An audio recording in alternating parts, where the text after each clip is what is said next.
মানে আল্লাহ রাসূল বলেন দিনদারিতাকে প্রাধান্য দিতে, আর আমাদের সমাজে প্রাধান্য দেওয়া হয় দিনদারিতা বাদে অন্য সব কিছুকে। যৌতুক এটা সম্পূর্ণ হারাম। পাত্রীর অভিভাবকের সম্মতি ছাড়া বিয়ে বাতিল। গায়ে হলুদ এটি সম্পূর্ণ বিজাতীয় অপসংস্কৃতি। আপনার ওই ছেলেকে পছন্দ না, আপনি ডাইরেক্ট বলবেন যে আমার ওই ছেলেকে পছন্দ না, বিয়ে করব না ওকে, এভাবে ডাইরেক্ট বলে রয়েছে। নিরুক্তের 3য় অধ্যায়ের 15 নম্বর ভার্স, সেখানে স্পষ্টভাবে লেখা আছে দেবর অর্থাৎ দ্বিতীয় বর। দেবর মানে হচ্ছে দ্বিতীয় বর। আসসালামু আলাইকুম ওয়া রাহমাতুল্লাহি ওয়া বারাকাতুহু। আলহামদুলিল্লাহ, সমস্ত প্রশংসা আল্লাহ সুবহানাহু ওয়া তাআলার জন্য। অতঃপর আমার এবং আপনার প্রিয় নবীর উপর দরুদ এবং সালাম বর্ষিত হোক। সকলেই বলি সাল্লাল্লাহু আলাইহি ওয়াসাল্লাম। আজকে যে বিষয়টি নিয়ে কথা বলবো সেটা হচ্ছে বিয়ে করার আগেই আমাদের 2টি বিষয় ঠিক করতে হবে। তার প্রথমটি হচ্ছে নিয়ত। যেমন সহিহ বুখারীর 1 নম্বর হাদিস উল্লেখ করা আছে ইন্নামা আমালু বিন্নিয়া, প্রত্যেকটি আমল নির্ভরশীল নিয়তের উপর, অর্থাৎ নিয়ত অনুযায়ী প্রত্যেকটি আমলের ফলাফল দেওয়া হবে। তো আপনাকে বিয়ে করার আগে প্রথমে নিয়ত করতে হবে যে আমি আল্লাহর সন্তুষ্টির জন্য বিয়ে করছি, আমি আমার লজ্জাস্থানকে হেফাজত করার জন্য বিয়ে করছি, অর্থাৎ আমাদের নিয়ত প্রথমে ঠিক রাখতে হবে বিয়ের ক্ষেত্রে। আর সহিহ মুসলিমের একটি হাদিস এটা উল্লেখ করা আছে, সহিহ মুসলিম আন্তর্জাতিক নাম্বার 1006, ইসলামিক ফাউন্ডেশন নাম্বার 2201 এবং হাদিস একাডেমি নাম্বার 2219। এই হাদিসটিতে শেষাংশ উল্লেখ করা আছে যে প্রত্যেকটি অংশই, হাদিসটি হচ্ছে মূলত কি যে প্রতিটি ভালো কাজই সদকা। এমনকি নিজ স্ত্রীর সাথে যৌন মিলন করা এটা হচ্ছে সদকা। চলুন আপনাদের স্ক্রিনে হাদিসটি দেখিয়ে দিই। হাদিসটা দেখতে পাচ্ছেন, পরিচিত হলো সকল প্রকার সৎ কাজই সদকা। নবী সাল্লাল্লাহু আলাইহি সাল্লামের কিছু সংখ্যক সাহাবী তার কাছে এসে বললেন, হে আল্লাহর রাসূল, ধন সম্পদের মালিকেরা তো সব নিয়ে নিচ্ছে, কেননা আমরা যেভাবে সালাত নামাজ পড়ি তারাও সেভাবে সালাত আদায় করে, আমরা যেভাবে সিয়াম পালন করি তারাও সেভাবে সিয়াম রোজা পালন করে, কিন্তু তারা অতিরিক্ত সম্পদ দান করে, সব লাভ করছে, অথচ আমাদের পক্ষে তা সম্ভব হচ্ছে না। তিনি সাল্লাল্লাহু আলাইহি সাল্লাম বললেন, আল্লাহ তাআলা কি তোমাদেরকে এমন অনেক কিছু দান করেননি যা সদকা করে তোমরা সব পেতে পারো? তখন আল্লাহ রাসূল বললেন, আর তা হলো প্রত্যেক তাসবিহ সুবহানাল্লাহ একটি সাদাকা, প্রত্যেক তাকবীর আল্লাহু আকবার একটি সাদাকা, প্রত্যেক তাহমিদ আলহামদুলিল্লাহ বলা একটি সাদাকা, প্রত্যেক লা ইলাহা ইল্লাল্লাহ বলা একটি সাদাকা, প্রত্যেক ভালো কাজের আদেশ দেওয়া এবং মন্দ কাজ করতে দেখলে নিষেধ করা এবং বাধা দেওয়া একটি সাদাকা, এমনকি তোমাদের শরীরের অংশে সাদাকা রয়েছে, অর্থাৎ আপন স্ত্রীর সাথে সহবাস করাও একটি সাদাকা।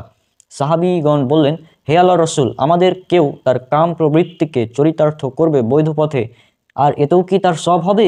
তিনি বললেন, তোমরা বলো দেখি, যদি তোমাদের কেউ হারাম পথে নিজের চাহিদা মেটাতো বা জিনা করতো তাহলে কি তার গুনাহ হতো না? অনুরূপভাবে সে হালাল বা বৈধ পথে কামাচার করবে, তাতে তার সব হবে। মানে চিন্তা করুন, আপনি আপনার নিজ স্ত্রীর সাথে সহবাস করবেন, এতেও সদকার সব হবে। এটা হচ্ছে ইসলামের সৌন্দর্য। কিন্তু প্রথমত আপনার নিয়তটা ঠিক রাখতে হবে, যে আপনি কোন নিয়তে বিয়ে করতে যাচ্ছেন, এই নিয়তটা আগে শুদ্ধ করতে হবে। আর বিয়ে করার আগে শুধুমাত্র বিয়ে না, প্রত্যেক গুরুত্বপূর্ণ ভালো কাজ, সেটা কোনো ভালো কাজ করার ইচ্ছা পোষণ করলে সেটা করার আগে ইস্তেখারা করা, কারণ আল্লাহ রাসূল সাল্লাল্লাহু আলাইহি সাল্লাম প্রত্যেক ভালো গুরুত্বপূর্ণ কাজ করার আগে ইস্তেখারা করার নির্দেশ দিয়েছেন। এটা উল্লেখ করা হচ্ছে সহিহ বুখারীতে হাদিস নম্বর 1162, জামিয়া তিরমিজি হাদিস নম্বর 480, সুনান আবু দাউদ হাদিস নম্বর 1538, মিসকাতুল মাসাবি হাদিস নম্বর 1323। এছাড়াও বিভিন্ন জায়গায় হাদিসটি উল্লেখ করা আছে। হাদিসটি আমি আপনাদের পড়ে শোনাচ্ছি। জাবির রাদিয়াল্লাহু আনহু ইবনে আব্দুল্লাহ রাদিয়াল্লাহু আনহু থেকে বর্ণিত, তিনি বলেন, রাসূলুল্লাহ সাল্লাল্লাহু আলাইহি ওয়াসাল্লাম আমাদেরকে আল্লাহর নিকট ইস্তিখারা করার নিয়ম ও দোয়া এরকম শিখাতেন যেভাবে আমাদেরকে তিনি কোরআনের সূরা শিখাতেন। তিনি বলতেন, তোমাদের কোনো লোক কোনো কাজ করার সংকল্প করলে সে যেন ফরজ সালাত বা ফরজ নামাজ নয়, এরকম সালাত ব্যতীত 2 রাকাত নফল সালাত আদায় করে, অতঃপর নিম্নোক্ত দোয়াটি পড়ে, আল্লাহুম্মা ইন্নী আস্তাখিরুকা বিইলমিক ওয়া আস্তাকদিরুকা বিকুদরাতিক ওয়া আসআলুকা মিন ফাদলিকাল আযীম ফাইন্নাকা তাকদিরু ওয়া লা আকদির ওয়া তা'লামু ওয়া লা আ'লাম ওয়া আনতা আল্লামুল গুয়ুব। Allahumma in kunta ta'lamu anna hadha al-amr, and at this point mention the need, khayrun li fi dini wa ma'ashi wa 'aqibati amri faqdurhu li wa yassirhu li thumma barik li fihi وإن كنت تعلم أن هذا الأمر شر لي في ديني ومعاشي وعاقبة أمري فاصرفه عني واصرفني عنه واقدر لي الخير حيث كان ثم أرضني به। এই দোয়াটির অর্থ খুবই চমৎকার। অর্থাৎ, হে আল্লাহ, আমি তোমারই জানার ভিত্তিতে তোমার নিকট কল্যাণ কামনা করছি, তোমার কুদরতের দ্বারা তোমার নিকট নেক আমল করার শক্তি প্রার্থনা করছি, তোমার নিকট তোমার মহা ফজল চাই, এজন্য তুমিই সকল কাজের শক্তি দাও। আমি তোমার ইচ্ছা ব্যতীত কোনো কাজ করতে পারবো না, তুমি সব কিছুই জানো, আমি কিছুই জানি না, সব গোপন কথা তোমার জানা। হে আল্লাহ, তুমি যদি ইচ্ছা করো এই কাজটি, অর্থাৎ এই কথা বলার পর আমাদের এখানে আমরা যে কাজটি করতে যাচ্ছি, অর্থাৎ বিয়ে, আমি অমুক মেয়েকে বিয়ে করতে যাচ্ছি, এখানে উদ্দেশ্য এখানে আমাদের সেটা উল্লেখ করে দিতে হবে। আমার জন্য, আমার দিনে দুনিয়ায়, আমার জীবনে, আমার পরকালে, অথবা বলেছেন এই দুনিয়ায় ওই দুনিয়ার ভালো হবে, তাহলে তা আমার জন্য ব্যবস্থা করে দাও, আমার জন্য তা সহজ করে দাও, তারপর আমার জন্য বরকত দান করো। আর তুমি যদি এ কাজকে আমার জন্য, আমার দিন, আমার জীবন, আমার পরকাল, অথবা বলেছেন আমার ইহকাল ও পরকাল ক্ষতিকর মনে করো, তাহলে আমাকে তার থেকে আর তাকে আমার থেকে ফিরিয়ে রাখো, আর আমার জন্য যা কল্যাণকর তা করে দাও, অতঃপরের সঙ্গে আমাকে রাজি করো। তো এভাবে আমাদের ইস্তিখারা করতে হবে বিয়ে করার আগে। বিয়ে করার আগে পাত্র সে নিজেও ইস্তিখারা করবে, যে পাত্রী হবে সেও ইস্তিখারা করবে, পাত্রর বাপ মা, পাত্রর পিতা মাতা তারাও ইস্তিখারা করবে, পাত্রীর পিতা মাতা তারাও ইস্তিখারা করবে। সবাই মিলে ইস্তিখারা করে যদি এ বিয়েতে কল্যাণ থাকে তাহলে অবশ্যই আল্লাহ সুবহানাহু ওয়া তাআলা এটিকে সহজ করে দিবেন।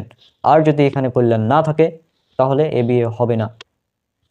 যেমন অধিকাংশ আমাদের সমাজে দেখা যায় বিয়ে টিকে না, বিয়ের পরে কিছুদিন পরে ডিভোর্স, মানে আজীব ব্যাপার। এর কারণ হচ্ছে বিয়ের আগে নিয়ত ঠিক থাকে না, বিভিন্ন কারণ থাকে আর কি। অর্থাৎ আমাদের দুটি বিষয় মাথায় রাখতে হবে, বিয়ের আগে আমাদের নিয়ত ঠিক রাখতে হবে এবং ইস্তিখারা করতে হবে। তো আশা করছি আপনারা বুঝতে পেরেছেন। আমরা আলোচনা করব বিয়ে করা এটা কি বাধ্যতামূলক নাকি নফল নাকি সুন্নাত, কোনটা। অনেকেই বলে বিয়ে করা বাধ্যতামূলক, অনেকে বলে মুস্তাহাব, নফল, সুন্নাত। তো এটা আসলে কেমন? রাসূলুল্লাহ সাল্লাল্লাহু আলাইহি ওয়াসাল্লাম তিনি বলেছেন, এটা উল্লেখ করা আছে সহিহ বুখারীতে, হাদিস নাম্বার 5066, কিতাবুল নিকাহ অর্থাৎ বিবাহ অধ্যায়, বিবাহ অধ্যায়ের 5066 নম্বর হাদিস। এখানে উল্লেখ করা আছে, রাসূল সাল্লাল্লাহু আলাইহি ওয়াসাল্লাম বলছেন, হে যুবক সম্প্রদায়, তোমাদের মধ্যে যারা বিয়ে করার সামর্থ্য রাখে তারা বিয়ে করো, এবং যারা সামর্থ্য রাখে না তারা সাওম পালন করো, কেননা এই সাওম তোমাদের যৌন চাহিদাকে কমিয়ে রাখবে বা দমিয়ে রাখবে এরকম। তো এই হাদিসের আলোকে অনেকেই বলেন বিয়ে করাটা ফরজ, আর যাদের বিয়ে করার সামর্থ্য নেই তাদের জন্য সিয়াম রাখতে হবে। আর একটি হাদিস, এটা উল্লেখ করা আছে সহিহ বুখারীতে, বিবাহ অধ্যায়, হাদিস নম্বর 5030। হাদিস এখানে আপনার স্ক্রিনে লক্ষ্য করেন, আমি সম্পূর্ণ পড়ে শোনাচ্ছি। সাহাল ইবনে সাদ রাদিয়াল্লাহু আনহু হতে বর্ণিত, একদা এক মহিলা রাসূল সাল্লাল্লাহু আলাইহি ওয়াসাল্লামের কাছে এসে বলল, হে আল্লাহর রাসূল, আমি আমার জীবনকে আপনার জন্য দান করতেছি। এরপর রাসূল সাল্লাল্লাহু আলাইহি ওয়াসাল্লাম তার দিকে তাকিয়ে আপন মস্তক লক্ষ্য করে মাথা নিচু করলেন। মহিলাটি যখন দেখলেন নবী সাল্লাল্লাহু আলাইহি ওয়াসাল্লাম কোনো ফয়সালা দিচ্ছেন না, তখন সে বসে পড়ল। এমন সময় রাসূল সাল্লাল্লাহু আলাইহি ওয়াসাল্লাম এর সাহাবীদের একজন বলল, যদি আপনার কোনো প্রয়োজন না থাকে তবে এই মহিলাটির সঙ্গে আমার শাদী দিয়ে দিন। তিনি বললেন, তোমার কাছে কি কিছু আছে? সে বলল, আল্লাহর রাসূল, আল্লাহর কসম কিছুই নেই। তিনি বললেন, তুমি তোমার পরিজনদের কাছে ফিরে যাও এবং দেখো কিছু পাও কিনা। সে লোকটি চলে গেল এবং ফিরে এসে বলল, আল্লাহর কসম, হে আল্লাহর রাসূল, আমি কিছুই পেলাম না। নবী সাল্লাল্লাহু আলাইহি ওয়াসাল্লাম বললেন, দেখো একটি লোহার আংটি হলেও। তারপর সে চলে গেল এবং ফিরে এসে বলল, আল্লাহর কসম, একটি লোহার আংটিও পেলাম না। কিন্তু এই যে আমার তহবন্দ আছে, সাহল রাদিয়াল্লাহু আনহু বলেন, তার কোনো চাদর ছিল না, অথচ লোকটি বলল, আমার তহবন্দের অর্ধেক দিতে পারি। এই কথা শুনে রাসূল সাল্লাল্লাহু আলাইহি ওয়াসাল্লাম বলেন, এই তহবন্দ দিয়ে কি হবে? মানে লুঙ্গির কথা বলা হচ্ছে।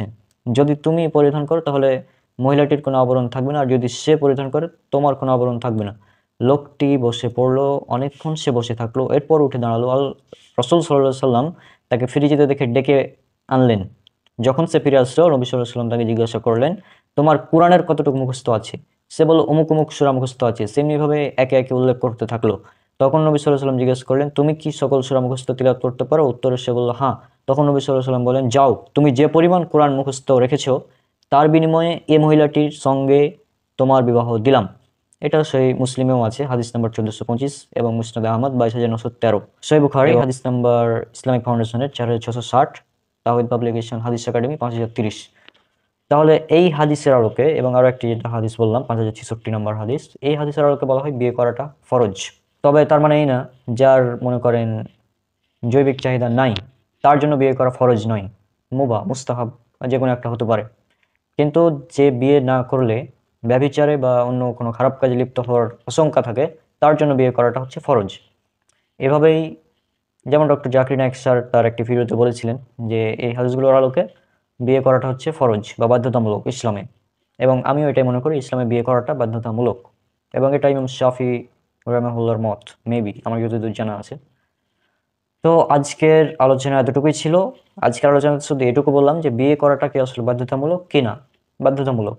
এখানে আরও একটু বিষয় অ্যাড করে দিতে চাচ্ছি, বিয়ে করাটা অনেকটা অজু করার মতো। অজু করা এটা কি সবসময় ফরজ? সবসময় ফরজ না। অজু করা ফরজ কখন? যখন আমরা সলাত আদায় করব, তার পূর্বে অজু করাটা হচ্ছে ফরজ। কিন্তু যখন আমাদের সলাত আদায় করার প্রয়োজন নেই, তখন আমরা যদি অজু করি, তখন সে অজু করাটা হবে নফল বা মুস্তাহাব। তো এরকমই বিষয়টা। আর সহিহ বুখারীর হাদিস নম্বর 5063 উল্লেখ করা আছে, নিকাহা মিন সুন্নতি ফামান রগিবা আন সুন্নতি ফালাইসা মিন্নি। বিয়ে আমার সুন্নাত, যে আমার সুন্নাতকে অপছন্দ করলো সে আমার দলভুক্ত নয়। অর্থাৎ এই হাদিসের আলোকে আবার অনেকে বলে বিয়ে করাটা হচ্ছে সুন্নাত। তো আশা করছি আপনারা বিষয়গুলো বুঝতে পেরেছেন। আমরা পরবর্তী এপিসোডগুলোতে বিবাহর ধারাবাহিকভাবে আলোচনা করব। মানে প্রথমে আমরা জানলাম বিয়ে করা ফরজ কিনা, উত্তর হচ্ছে বিয়ে করাটা হচ্ছে ফরজ। এরপর আমরা জানবো কিভাবে পাত্রপাত্রী নির্বাচন করতে হয়, কোন পাত্রীকে আপনারা প্রাধান্য দেবেন, তারপরে অন্যান্য যে সমস্ত কাজ রয়েছে বিবাহের A to Z আমরা এই সিরিজে আলোচনা করব। প্রথমত সহিহ বুখারী কিতাবুন নিকাহ অর্থাৎ বিবাহ অধ্যায় হাদিস নম্বর 5090। এখানে বলা হচ্ছে আবু হুরায়রা রাদিয়াল্লাহু আনহু হতে বর্ণিত, নবী সাল্লাল্লাহু আলাইহি সাল্লাম বলেন, 4টি বিষয়ের প্রতি লক্ষ্য রেখে মেয়েদেরকে বিয়ে করা হয়: তার সম্পদ, তার বংশমর্যাদা, তার সৌন্দর্য ও তার দিনদারি। সুতরাং তুমি দিনদারিকেই প্রাধান্য দেবে, নতুবা তুমি ক্ষতিগ্রস্ত হবে। এই হাদিসটা সহিহ মুসলিমেও আছে, হাদিস নাম্বার 1466। তো এই হাদিসের আলোকে সাধারণ মানুষ যারা, তারা মনে করে মেয়েদেরকে বিয়ে করার সময় 4টি গুণ দেখতে হয়: তার বংশমর্যাদা দেখতে হয়, তার সম্পদ দেখতে হয়, তার সৌন্দর্যও দেখতে হয়, তার দিনদারিতাও দেখতে হয়। এটা সাধারণত মানুষ বুঝে, কিন্তু না, এই হাদিসে বোঝানো হয়েছে কি, এই হাদিস দ্বারা বোঝানো হয়েছে যে মানুষে বিয়ে করে 4টি গুণ দেখে, হ্যাঁ মানুষে করে, কিন্তু তোমরা করবা দিনদারিতা দেখে। মানে মানুষে দেখে যে মেয়েদের 4টি গুণ দেখে, কিন্তু তোমরা দিনদারিকে প্রাধান্য দেবে। অর্থাৎ আমাদের দেখতে হবে দিনদারিতা। তার বংশমর্যাদা থাকুক বা না থাকুক কোনো সমস্যা নেই, তার সৌন্দর্য থাকুক বা না থাকুক কোনো সমস্যা নেই, তার সম্পদ থাকুক বা না থাকুক কোনো সমস্যা নেই, তবে দিনদারিতা থাকা বাধ্যতামূলক। তার যদি দিনদারিতা থাকে তাহলে তাকে বিয়ে করা যাবে, আর যদি তার দিনদারিতা না থাকে তাহলে তাকে বিয়ে করতে হবে না। যদি কোনো বেদিন মেয়েকে আপনি বিয়ে করেন তবে অবশ্যই আপনি ক্ষতিগ্রস্ত হবেন। পবিত্র কোরআন সূরা আল বাকারা সূরা নম্বর 2 আয়াত নম্বর 221, এখানে বলা হচ্ছে, আর তোমরা মুশরিক নারীদের বিয়ে করো না যতক্ষণ না তারা ঈমান আনে, এবং মুমিন দাসী মুশরিক নারীর চেয়ে নিশ্চয় উত্তম যদিও সে তোমাদের মুগ্ধ করে। আর মুশরিক পুরুষদের সাথে বিয়ে দিও না যতক্ষণ না তারা ঈমান আনে, আর একজন মুমিন দাস একজন মুশরিক পুরুষের চেয়ে উত্তম যদিও তোমাদেরকে সে মুগ্ধ করে। তারা তোমাদেরকে আগুনের দিকে আহ্বান করে, আর আল্লাহ তাঁর অনুমতিতে তোমাদেরকে জান্নাত ও ক্ষমার দিকে আহ্বান করেন, এবং মানুষের জন্য তাঁর আয়াতসমূহ স্পষ্টরূপে বর্ণনা করেন যাতে উপদেশ গ্রহণ করতে পারো। পবিত্র কোরআন সূরা নূর 24 নম্বর সূরা আয়াত নম্বর 3 আল্লাহ সুবহানাহু ওয়া তাআলা বলছেন, ব্যভিচারী কেবল ব্যভিচারিণী অথবা মুশরিক নারীকে ছাড়া বিয়ে করবে না, এবং ব্যভিচারিণীকে কেবল ব্যভিচারী বা অথবা মুশরিক ছাড়া বিয়ে করবে না, আর মুমিনদের উপর এটা হারাম করা হয়েছে। অর্থাৎ আপনি একজন দিনদার ব্যক্তি, আপনি কোনো বেদিন নারীকে বিয়ে করতে পারবেন না এই আয়াতের আলোকে। পবিত্র কোরআন সূরা নূর সূরা নম্বর 24 আয়াত নম্বর 26, এখানে আল্লাহ সুবহানাহু ওয়া তাআলা তিনি বলেছেন, দুশ্চরিত্রা নারীরা দুশ্চরিত্র পুরুষদের জন্য, এবং দুশ্চরিত্র পুরুষরা দুশ্চরিত্রা নারীদের জন্য, আর সচ্চরিত্রা নারীরা সচ্চরিত্র পুরুষদের জন্য, এবং সচ্চরিত্র পুরুষরা সচ্চরিতা নারীদের জন্য। লোকেরা যা বলে তারা তা থেকে মুক্ত, তাদের জন্য রয়েছে ক্ষমা ও সম্মানজনক রিজিক। এই আয়াত অনুযায়ী অনেকেই বলেন যে যারা বেদিন, মানে যারা দিন পালন করে না, যারা নামাজ পড়ে না, রোজা সিয়াম মানে ইসলাম ঠিক মতো পালন করে না, তাদেরকে দিনদার কোনো ব্যক্তির সাথে বিয়ে দেওয়া যাবে না। আবার যারা দিনদার, মনে করেন আপনি একজন দিনদার ধার্মিক মানুষ, আপনি 5 ওয়াক্ত নামাজ পড়েন, এখন আপনি কি এমন কোনো মেয়েকে বিয়ে করবেন যে নামাজ পড়ে না? এটা তো হতেই পারে না, তাই না?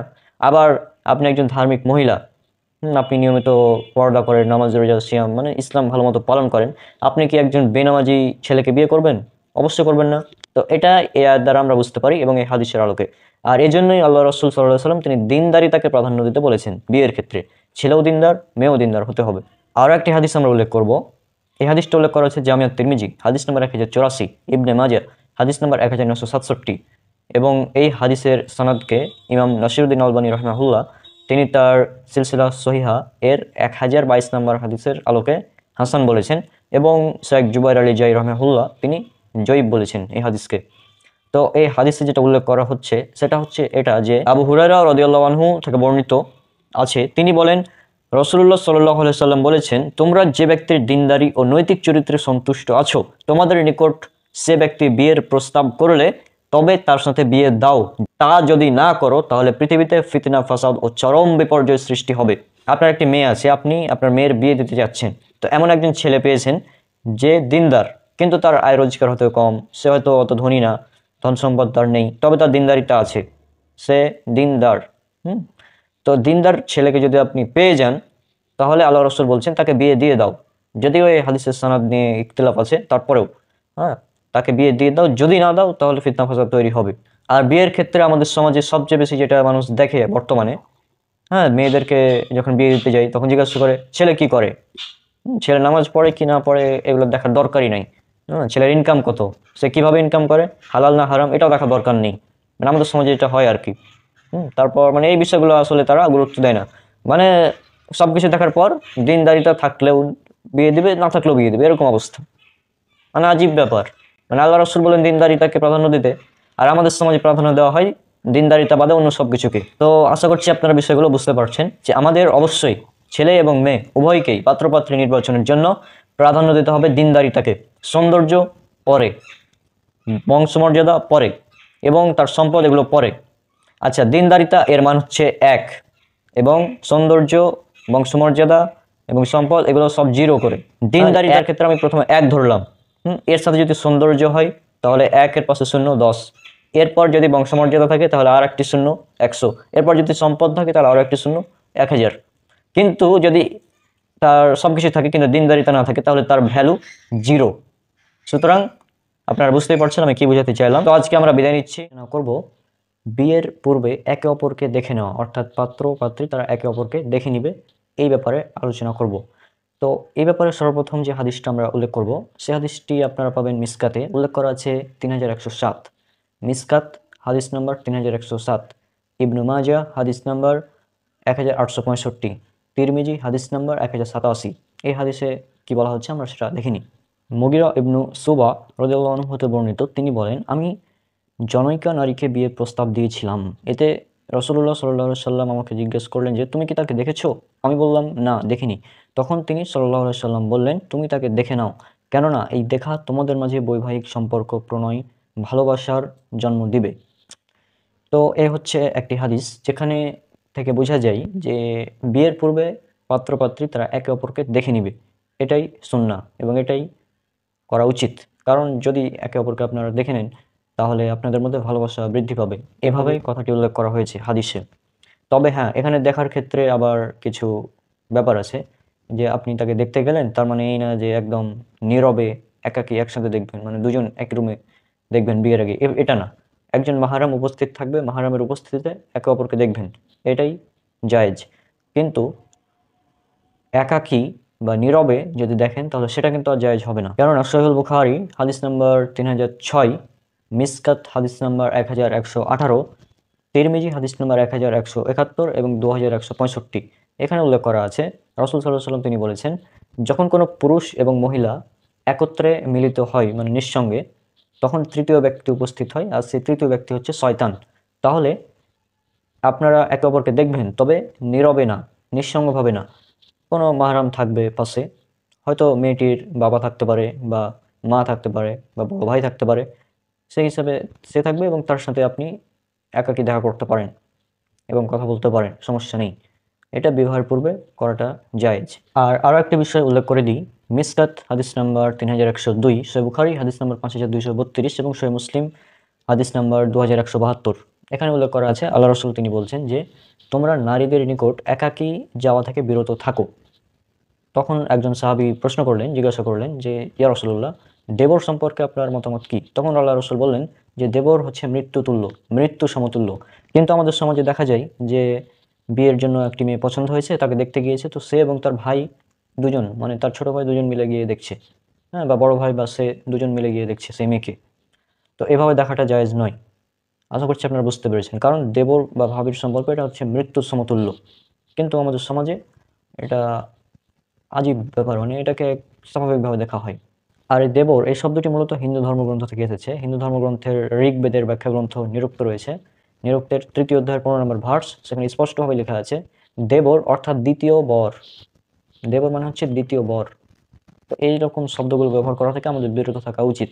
আর মেয়েটিকে যখন দেখতে যাবেন, পাত্রী পছন্দ হয়েছে তাকে যখন দেখতে যাবেন, তখন একদম গরু দেখার মতো করে সবাই মিলে গিয়ে দেখবেন, বরের বাবা মা, ভাই বোন, আত্মীয় স্বজন, 14 গোষ্ঠী মিলে গিয়ে দেখবেন, বরের বন্ধু, ছোট ভাই, এভাবে না। সর্বোচ্চ যারা যেতে পারে তারা হচ্ছে ছেলের মা, খালা, ফুফু, নানি, দাদি, বোন, এরা যেতে পারবে।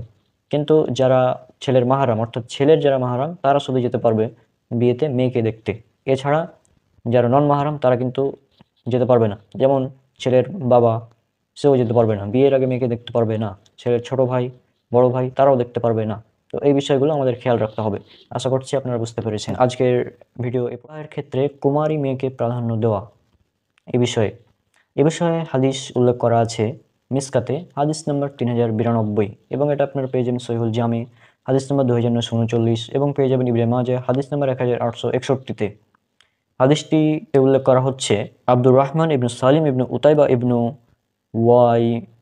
ওয়াইম ইবনু সাঈদা আল আনসারী তার পিতা, তিনি তার দাদা হতে বর্ণনা করেন, তিনি বলেন রাসূলুল্লাহ সাল্লাল্লাহু আলাইহি সাল্লাম বলেছেন, তোমরা কুমারী রমণী বিয়ে করো, কেননা কুমারী রমণীর মুখের মধুময়তা বেশি, অধিক গর্ভধারণযোগ্য এবং অল্প তুষ্টের অধিকারী।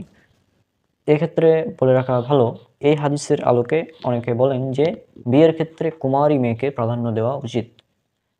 আর এটা যারা যুবক তাদের জন্য অবশ্যই কুমারী মেয়েকে আহ, বিয়ে করা এটাই বেশি গুরুত্বপূর্ণ। আপনার যদি মনে হয় যে আপনি একজন সাংসারিক মেয়ে বিয়ে করবেন, যে আপনার ফ্যামিলির ছোট ছোট বাচ্চা সন্তান আছে তাদের লালন পালন করতে পারবে, সেক্ষেত্রে আপনারা বিধবা বা তালাকপ্রাপ্ত নারীকে বিয়ে করতে পারেন। তবে যারা যুবক তাদের জন্য এটাই বেশি গুরুত্বপূর্ণ এবং উচিত কুমারী মেয়েকে বিয়ে করা, এবং এটাই হাদিসে আল্লাহ রসুল সাল্লাল্লাহু আলাইহি ওয়াসাল্লাম আমাদের নির্দেশ দিয়েছেন। তো আশা করছি আপনারা বুঝতে পেরেছেন। আর যাদের বয়স মূলত যুবক যুবতী, যারা বয়স 18 থেকে 25-এর মধ্যে, এই সময় বিয়ের চাহিদাটা সবচেয়ে বেশি থাকে এবং তাদের সম্পর্কটাও হয় অনেক মধুর। সুতরাং এই বয়সেই বিয়ে করা উচিত এবং কুমারী মেয়েকে বিয়ে করা উচিত বলে আমি মনে করি যুবকদের জন্য।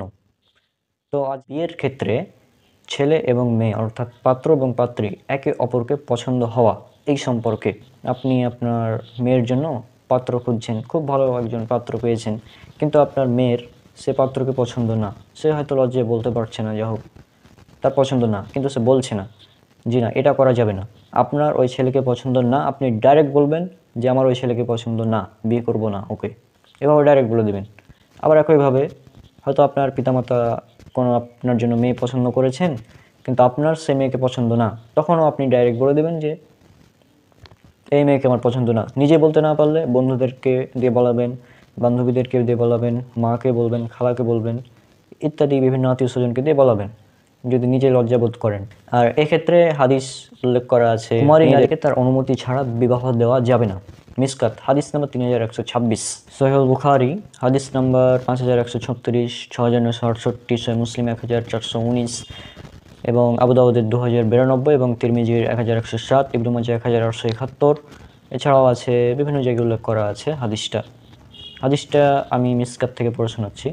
আবু হুরায়রা রাদিয়াল্লাহু আনহু হতে তিনি বলেন, রাসূলুল্লাহ সাল্লাল্লাহু আলাইহি ওয়াসাল্লাম বলেছেন, প্রাপ্তবয়স্কা বা বিধবা নারীর অনুমতি ব্যতীত তার বিয়ে দেওয়া যাবে না, কুমারীর সম্মতি ব্যতীত তার বিয়ে দেওয়া যাবে না।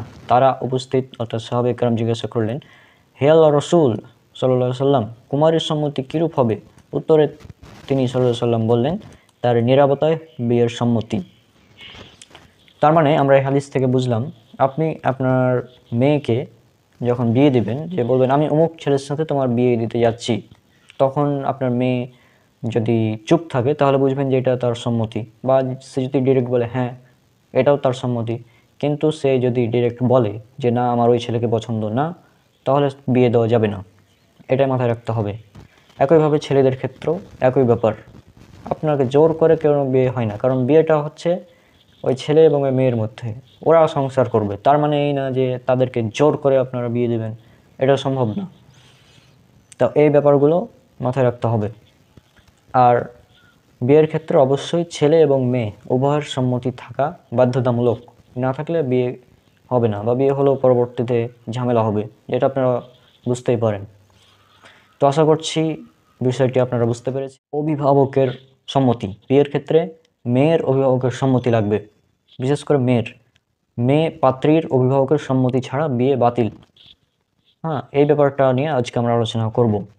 এ ব্যাপারে হাদিস উল্লেখ করা আছে সুনান আবু দাউদ হাদিস নম্বর 2083, ইবনে মাজা হাদিস নম্বর 1879, তিরমিজি হাদিস নম্বর 1102 এবং মিসকাত হাদিস নম্বর 3131। এই হাদিসটা আমি মিসকাত থেকে পড়ে শোনাচ্ছি, আপনারা লক্ষ্য করুন। আয়েশা রাদিয়াল্লাহু আনহা হতে বর্ণিত, তিনি বলেন রাসূলুল্লাহ সাল্লাল্লাহু আলাইহি সাল্লাম বলেছেন, যে কোনো নারী তার ওয়ালির অর্থাৎ অভিভাবকের অনুমতি ছাড়া বিয়ে করবে, তার বিয়ে বাতিল, নামঞ্জুর বা পরিত্যক্ত। তার বিয়ে বাতিল, তার বিয়ে বাতিল, তার বিয়ে বাতিল। যদি এরূপ বিয়েতে স্বামীর সাথে সহবাস হয়ে থাকে, তবে স্ত্রীর মোহর দিতে হবে তার লজ্জাস্থান উপভোগ বা হালাল করার জন্যে। আর যদি তাদের অর্থাৎ ওয়ালিগণের মধ্যে আপসে মতবিরোধ দেখা দেয়, তবে যার ওয়ালি নেই, শাসক প্রশাসন তার ওয়ালি বলে বিবেচিত হবে। অর্থাৎ এই হাদিসের আলোকে আমরা বুঝতে পারছি যে কোনো মেয়ে, হ্যাঁ, একজন মেয়ে হয়তো তার বয়ফ্রেন্ড আছে, সে একটি ছেলেকে পছন্দ করত, সে পালিয়ে গিয়ে বিয়ে করেছে, এ বিয়ে বাতিল, বাতিল, বাতিল। আল্লাহ রসুল 3বার বলেছেন যে অভিভাবকের সম্মতি ছাড়া মেয়েদের বিয়ে, এটা হচ্ছে বাতিল, বাতিল, বাতিল। 3বার বলেছেন, একবার না, 3বার। চিন্তা করুন বিষয়টি কত গুরুত্বপূর্ণ। তাহলে মেয়েদের বিয়ে করার জন্য অবশ্যই মেয়ের অভিভাবকের সম্মতি বাধ্যতামূলক। আর মেয়ের অভিভাবক হবে মেয়ের পিতা, পিতা না থাকলে মেয়ের দাদা বা মেয়ের মামা, চাচা, অর্থাৎ ছেলে, পুরুষ অভিভাবক। এটাই হচ্ছে মূল কথা। মেয়ের অভিভাবক ছাড়া বিয়ে বাতিল, কোনোভাবেই সম্ভব হবে না। এখন যারা বলবেন যে তাহলে যারা কোর্ট ম্যারেজ করে, কোর্টে পালিয়ে গিয়ে বিয়ে করে, কাজী অফিসে গিয়ে পালিয়ে বিয়ে করে, তাদের কি হবে? তাদের বিয়ে বাতিল হাদিস অনুযায়ী। সিম্পল কথা। হ্যাঁ, তো আশা করছি আপনারা বুঝতে পেরেছেন যে বিয়ের ক্ষেত্রে মেয়েদের অভিভাবকের অনুমতি থাকা বাধ্যতামূলক, অবশ্যই বাধ্যতামূলক। বিয়ের ক্ষেত্রে মেয়ের অভিভাবকের অনুমতি লাগবেই। আর গত পর্বে আমরা আলোচনা করেছিলাম মেয়ের নিজেরও সম্মতি লাগবে, জোর করে মেয়েকে বিয়ে দিতে পারবেন না। আর অভিভাবকের অনুমতি ছাড়াও মেয়েদের বিয়ে হবে না। আশা করছি আপনারা বুঝতে পেরেছেন। এই ক্ষেত্রে ছেলেরা অভিভাবকের অনুমতি ছাড়া বিয়ে করতে পারবে, কোনো সমস্যা নেই, কারণ এই ব্যাপারে হাদিসে কিছু বলা নেই যে ছেলেরা পিতার অনুমতি ছাড়া বিয়ে করতে পারবে কিনা। ছেলেরা যদি নিজেরা সামর্থ্যবান হয়, তাহলে তার ফ্যামিলির অনুমতি ছাড়া বিয়ে করতে পারবে। তো আশা করছি আপনারা বিষয়টি বুঝতে পেরেছেন। গুরুত্বপূর্ণ একটি বিষয় নিয়ে কথা বলবো, সেটা হচ্ছে বিবাহের মোহর বা মোহরানা।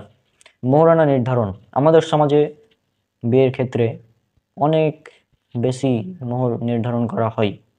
আসলে এটা কোনোভাবেই সঠিক না। হ্যাঁ, মোহর নির্ধারণের ব্যাপারে আমাদের ছেলের সামর্থ্য অর্থাৎ পাত্রর সামর্থ্য অনুযায়ী দেখা উচিত। আর অনেকে বলে যে নির্দিষ্ট কোনো মোহর আছে কিনা বিয়ের ক্ষেত্রে। তো আমার জানা মতে নির্দিষ্ট কোনো পরিমাণ নেই বিয়ের ক্ষেত্রে। তবে একটি হাদিস পাওয়া যায় যেটা মিসকাতে 3204 নম্বর হাদিসে উল্লেখ করা আছে, ইবনে মাজা 1887 এখানে উল্লেখ করা আছে হাদিসটি। আমি পড়ে শোনাচ্ছি, আপনারা স্ক্রিনে লক্ষ্য করুন। ওমর ইবনুল খাত্তাব রাদিয়াল্লাহু আনহু, ইসলামের দ্বিতীয় খলিফা, তিনি বলেছেন, অর্থাৎ ওমর ইবনুল খাত্তাব রাদিয়াল্লাহু আনহু হতে বর্ণিত, তিনি বলেন, তোমরা স্ত্রীদের মোহর নির্ধারণের সীমা লঙ্ঘন করো না, কেননা যদি উক্ত মোহর নির্ধারণ দুনিয়াতে সম্মান এবং আল্লাহর নিকট তাকওয়ার বিষয় হতো, তবে আল্লাহর নবী সাল্লাল্লাহু আলাইহি সাল্লামই তোমাদের চেয়ে তা নির্ধারণে অধিক অগ্রগামী হতেন। কিন্তু 12 উকিয়ার বেশি পরিমাণ মোহর নির্ধারণ রাসূলুল্লাহ সাল্লাল্লাহু আলাইহি সাল্লাম তাঁর কোনো সহধর্মিণীকে বিয়ে করেছেন কিংবা কোনো মেয়েকে বিয়ে দিয়েছেন বলে আমার জানা নেই। এখানে 12 উকিয়া বলতে আমাদের বাংলাদেশি টাকায় প্রায় 10,000 মতো হবে। হ্যাঁ, আমার জানা মতে প্রায় বাংলাদেশি 10,000 টাকা মতো হবে। তো আল্লাহ রসুল তার কোনো মেয়েকে এর বেশি মোহরে বিয়ে দেননি এবং তিনিও এর বেশি মোহরে বিয়ে করেননি। সুতরাং আমরা দেখতে পাচ্ছি এটা খুব অল্প মোহরের সংখ্যাটা। তো আশা করছি আপনারা বিষয়টি বুঝতে পেরেছেন। এবং অনেকে বলে যে বিয়ের ক্ষেত্রে ছেলের পিতা সে মোহরানা পরিশোধ করতে পারবে কিনা। এর উত্তর হচ্ছে হ্যাঁ, অবশ্যই পারবে। কারণ ছেলের পিতা ছেলেকে দিল, ছেলে তখন মোহরানা পরিশোধ করলো, এটা করতে পারে, কোনো সমস্যা নেই। আর আমাদের সমাজে বিয়ের ক্ষেত্রে কাবিননামা মোহর এত বেশি পরিমাণে নির্ধারণ করা হয় যে ছেলেরাও ঠিক মতো আদায় করতে পারে না। আর বুঝতে পারছেন বিষয়টা কেমন হয়। তো আশা করছি, আর মোহর এটা ফরজ করা হয়েছে ছেলেদের উপর, স্ত্রীকে মোহর দিতে হবে, এটা হচ্ছে ফরজ, দেওয়া বাধ্যতামূলক। তো আশা করছি আপনারা বিষয়টি বুঝতে পেরেছেন। আর এক্ষেত্রে ছেলের পিতা ছেলেকে সাহায্য করবে বিয়ের মোহরানা দেওয়ার ক্ষেত্রে, এবং মেয়ের ফ্যামিলিও একটু স্যাক্রিফাইস করা লাগবে, কারণ অতিরিক্ত মোহর নির্ধারণ করা আসলে উচিত না। আমাদের সমাজে বিয়ের ক্ষেত্রে কাবিননামা বা মোহর নির্ধারণ করা হয় 1 লক্ষ, 1.5 লক্ষ, 2 লক্ষ, 3, 5, 10 লাখ পর্যন্ত হয়, 20 লক্ষ পর্যন্ত হয়। তো এভাবে এতগুলো মোহর নির্ধারণ করা আসলে উচিত না। অল্প মোহর হবে, অল্প মোহর নির্ধারণ করতে হবে, এটা হচ্ছে ইসলামী শরীয়তের নির্দেশ। তো আশা করছি আপনার বিষয়টি বুঝতে, গুরুত্বপূর্ণ বিষয় নিয়ে কথা বলবো। সেটা হচ্ছে আমাদের সমাজে প্রচলিত একটি নিয়ম আছে, যেটা খ্রিস্টানদের থেকে নেওয়া নিয়ম। সেটা হচ্ছে যে বিয়ের পূর্বে মেয়েকে যখন দেখতে যাই তখন একটি আংটি পরিয়ে এঙ্গেজমেন্ট করে। এই এঙ্গেজমেন্ট এটা হচ্ছে খ্রিস্টানদের একটি কালচার।